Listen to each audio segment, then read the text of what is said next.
I'll never forget the way she said it. No hesitation, no guilt, just a sharp, cold delivery that sliced through me like glass. I'm with another man tonight. Don't bother waiting. Those were the exact words my wife of 7 years chose to end our marriage. She didn't even flinch as she dropped them like a grenade into my chest. Her eyes were steady, almost smug, like she wanted to watch me shatter. My first instinct was disbelief. Surely I'd misheard her.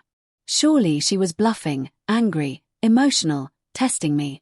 But the way she adjusted her bag on her shoulder and walked out the door told me everything I needed to know. That wasn't a threat. That was a declaration. I sat there in the silence of our home, staring at the walls that once carried laughter, the photos of trips we'd taken, the framed wedding picture where we both wore foolish smiles, believing in forever. My stomach churned as reality sank in. All those years, every sacrifice, every effort, every moment I thought brought us closer had just been tossed aside. I replayed her words in my head. The venom behind them. The sheer dismissal of the life we built. And still, I did nothing. I didn't chase after her. I didn't scream or beg. Instead, I sat still. And for the first time in years, I let myself feel the full weight of what I had been ignoring. She had stopped loving me long ago. That night stretched into eternity. I couldn't sleep, couldn't eat. I poured myself a drink, then another, staring blankly at the floor. The clock ticked endlessly as I pictured her with him, laughing, smiling, maybe whispering to him the same promises she once whispered to me. It was a torture of the worst kind. But somewhere in that darkness, something inside me snapped. I realized that if I didn't take control, I would become a ghost in my own life. A man shackled to the memory of someone who had already moved on. By morning, I had made up my mind. I wouldn't confront her, wouldn't scream at her, wouldn't even give her the satisfaction of knowing she had broken me. No, my revenge would be silent, cold, and absolute. I began planning. First, I opened a separate bank account and moved my money discreetly.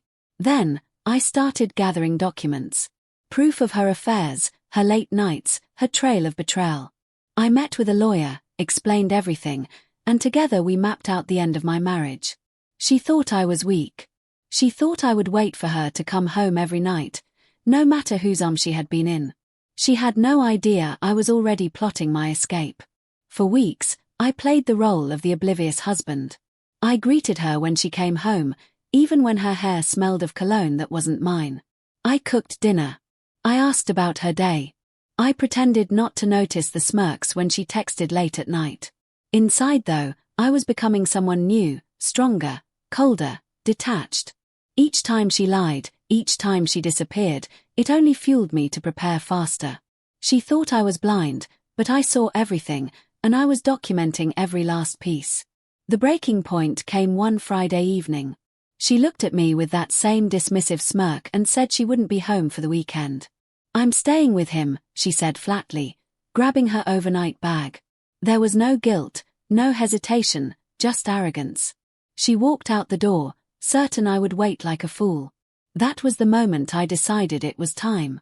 I packed my clothes, loaded the car, and before I left, I placed a sealed envelope on the kitchen table.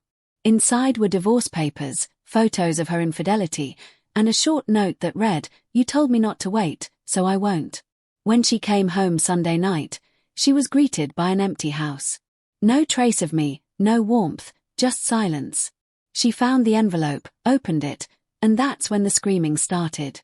My phone buzzed with call after call, message after message. "How could you do this?" she shouted in one voicemail, her voice breaking between rage and panic. The irony wasn't lost on me. She had been the one who walked out. She had been the one with another man. Yet suddenly, I was the villain for refusing to be her safety net. I ignored every call. I let her anger echo into the void. Days later, mutual friends told me she was spiraling. The man she had thrown me away for, he wanted nothing serious. She was just a temporary thrill. And once I was out of the picture, he disappeared too. She was left with nothing. No husband, no lover, no home, no safety net. And suddenly all that arrogance she had worn like armor crumbled into desperation. She wanted me back. She begged through mutual friends, sent messages saying she had made a mistake. But I never responded. Instead, I focused on rebuilding my life. The first days were hard, no doubt. Grieving the loss of a marriage is like mourning a death. But slowly the pain gave way to clarity. I realized I had been living in chains for years, begging for scraps of affection from someone who never valued me. Now I was free. I poured myself into my work, reconnected with friends, and began exploring the world again. Things I had given up while trying to hold together a marriage she had already abandoned. Months later, I met someone new, someone who valued loyalty, who respected me, who made me feel alive again. And when I looked back at that night, the night my wife told me she was with another man, I no longer felt anger or pain. I felt gratitude. Her cruelty had set me free. She told me not to wait, and I didn't. That was the last time she ever had power over